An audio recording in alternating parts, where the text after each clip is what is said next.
Social Studies, week 34, day 1. My hat is a little too small for my head, but we're going to make it work. Okay, so I am on page 188. So open your beautiful Social Studies book that we're almost done with to page 188. And we are talking about the Constitutional Convention. Now remember, it's held in Philadelphia. You guys watched a video about it on Thursday. You should have. And so I'm on page 188. I'm about halfway down the page at Conventions Organizes. The delegates chose George Washington to lead the meetings. So who led the meetings? G. Washington.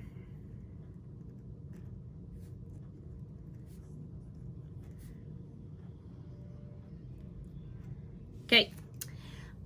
Delegates also decided that each state would have one vote on all questions. Decisions would be based on the majority of the vote that majority of the states present. Sessions were not open to the public. In fact, the windows were closed in the sweltering heat to keep anyone from listening in.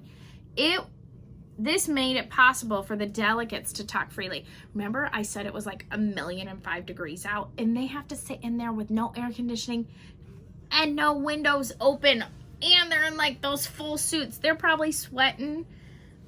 Oh, sweating so bad. Okay, probably like you guys on a 90-degree day outside PE. But they're just sitting there talking. Okay, Edmund Randolph of Virginia opened the convention with a surprise. He proposed the Virginia Plan that called for a strong national government. The plan, which was largely the work of James Madison, he created the government with 3 branches: two house legislature, and a chief executive chosen by the legislature, and a court system. So, Virginia Plan.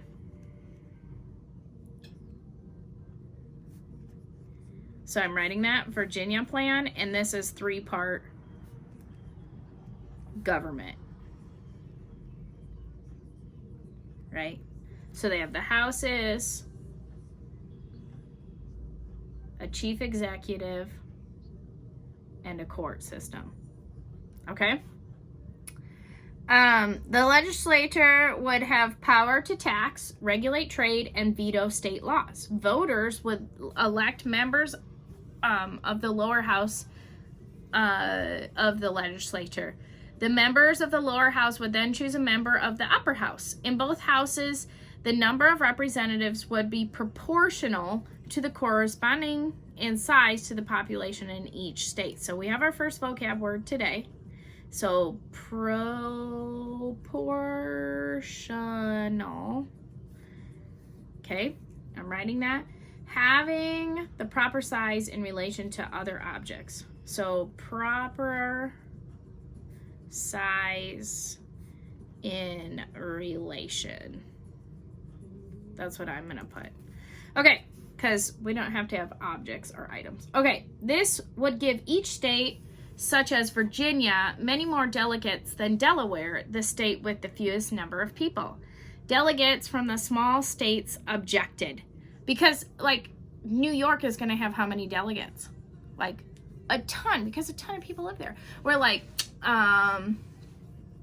states like Delaware, not very many people live there, so they only get, like, 1 vote, where New York gets, like, 4 votes. Okay? So, the smaller states are mad because they want a say. Okay? They preferred a system in which all the states had equal representation. Opponents of the Virginia Plan rallied around William Paterson of New Jersey, and on June 15th, he presented another plan. This plan amended the Articles of Confederation, which was all the convention had the power to do. So he just wants to amend the Confederation, which we already know, guess what? It doesn't work. So is that going to work to just amend something that doesn't work? No, it's not.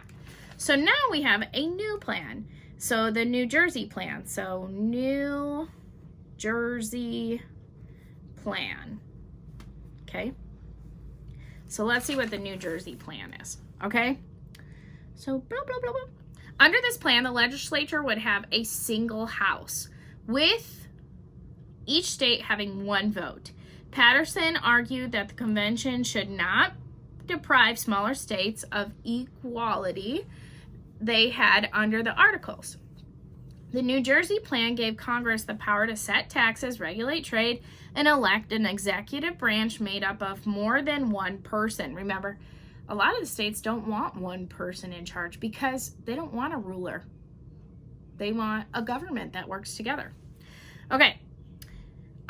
In sum, the New Jersey plan favored a more powerful government than existed under the Articles, but less powerful government than the Virginia plan. So, one house,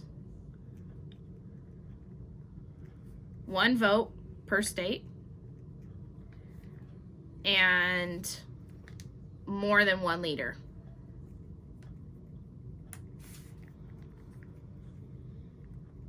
Does that make sense? Like, okay. So it's very different than the Virginia plan. Okay. So, I think that's where we'll stop today. And then tomorrow we'll start on page 190. See you tomorrow.